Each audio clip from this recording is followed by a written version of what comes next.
À cause de lui, finalement, qu'on a perdu 3 points sur tapis vert. Et la petite fleur de l'Union belge, qui a retiré 3 points à tourner, eh bien, c'était d'accepter qu'il joue cette rencontre, puisque finalement, il a quand même joué à Lommel, mais comme on a perdu 3 points, il peut jouer aujourd'hui. Ça, c'est vraiment important. Alors, il y avait une... Là-bas à droite. Oui, c'est vrai qu'il y avait 2 solutions. Et il choisit la mauvaise, effectivement. Alors là, ils sont à 2 et ils sont pas sur le ballon, les Tournaisiens. Par contre, il y a une bonne intervention d'Aurélien Lecaillé, mais on va le mettre en difficulté. Attention à ce tir, c'est goal! Oh, c'est pas possible pour les Tournaisiens.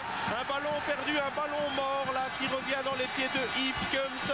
Et c'est la catastrophe pour les Tournaisiens. On va revoir là, il y a d'abord un superbe travail d'Aurélien Lecaillé. Et puis on lui remet le ballon. Et ce ballon qui est mort, qu'on ne parvient pas à dégager, il est proprement frappé par Yves Kums qui lobe le gardien Amé qui était un peu avancé. Là évidemment c'est de l'opportunisme en plein pour Kums et ça ne fait pas l'affaire des Tournaisiens. On va revoir, c'est ici évidemment qu'on met en mauvaise position Aurélien Lecaillé et puis Lionel Ladon. Et là le gardien il est lobé. Il était mal positionné ou pas, Christophe? Oh, pour moi non, vraiment il était à la position où il devait être. C'est malheureux qu'il y a eu ce contre. Bon, il ne peut rien faire. Qu'on a baissé les bras. C'est peut-être les 17 minutes les plus importantes de la saison. C'est pas le moment de se laisser aller les gars. Avec une intervention de Gaël juste avant le coup franc. Juste pour confirmer ce que vous disiez, effectivement, on semble un peu baisser les bras là, du côté tournaisien. Ça se marque sur le banc avec Marc Weiss qui ne trouve pas vraiment. C'est 2-0, c'est une catastrophe évidemment pour les Tournaisiens. Il a enlevé son maillot, je ne sais pas vous dire qui est-ce qui a tiré. C'est plus Rimbol vu qu'il n'est pas là. Je me demande si c'est pas Zachary, moi, qui a botté ça. Il y a à nouveau un faux bond, donc Christophe. C'est difficile à dire. C'est le côté ouvert, donc on peut toujours faire des reproches au gardien. Bon, là, il s'attendait peut-être à avoir un ballon passé au-dessus de son mur, mais il ne faut jamais anticiper. C'est son côté ouvert, donc.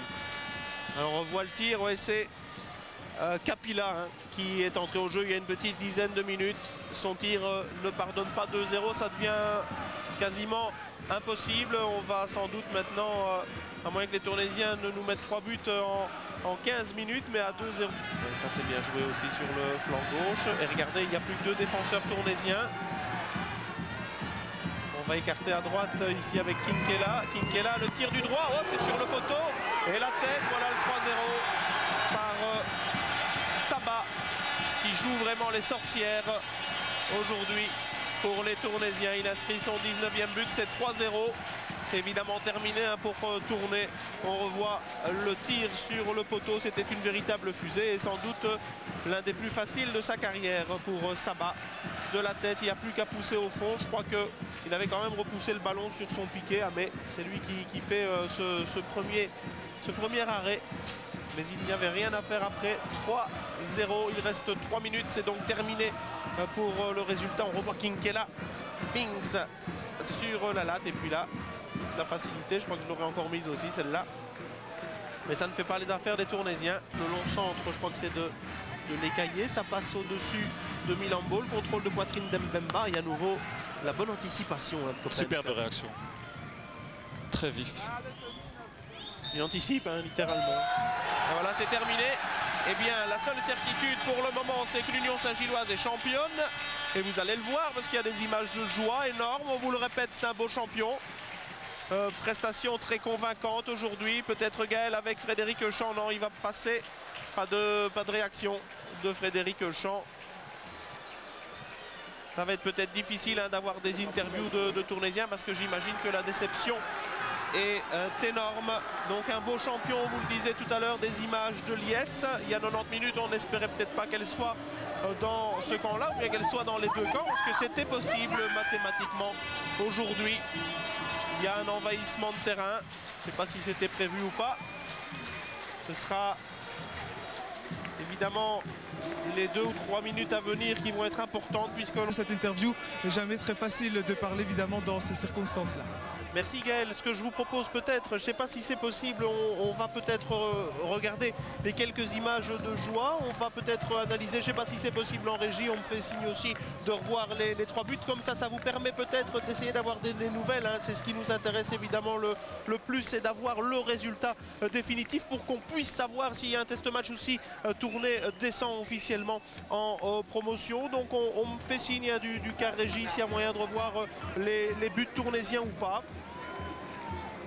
Alors ça se prépare tout doucement, mais on vous laisse regarder ces images de joie d'un côté et puis maintenant des images de déception hein, du président Christian Massy, de l'entraîneur Marc Wout. Évidemment, à voir les mines, on se dit que les nouvelles ne doivent pas être très bonnes du côté des Framborins. 2 personnes qui nous feront le plaisir, malgré la déception, d'être sur le plateau de notre émission Biscotto ce soir à 20 h. Voilà, on nous propose, et c'est très gentil et très brillant de la part de l'équipe de réalisation, on nous propose les phases avec cette perte de balle dont parlait Lionel Ladon.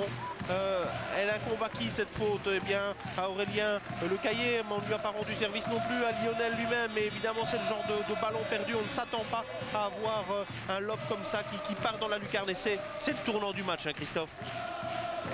C'est évident, surtout que l'Union Saint-Gilloise peut toujours rester bien en place pendant ce match. Oui, on va revoir le deuxième but en plus.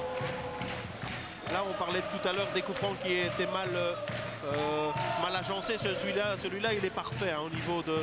Il y a 3 touches de balle et puis bon, il y a un petit coup de chance. Hein, ça rebondit mal devant le gardien. Je crois qu'il y a un petit faux bond. Donc là, c'est 2-0 et là, on a fait définitivement les bras coupés. Alors qu'on voit toujours les images de nos amis de l'Union Saint-Gilloise. À noter encore, hein, je l'ai déjà dit tout à l'heure, mais la grande sportivité qu'il y a eu dans les travées tournaisiennes.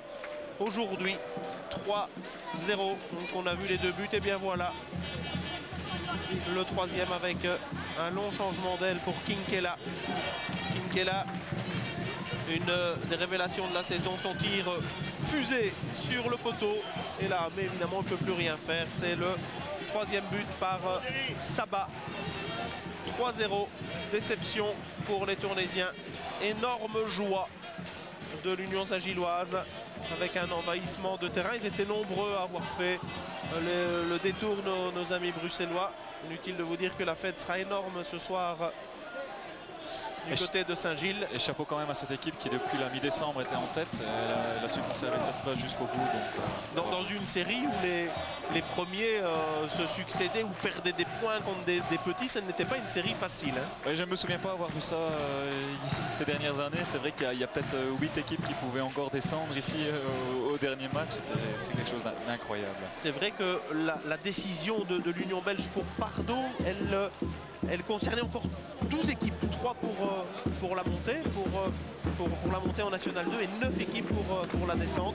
Et forcément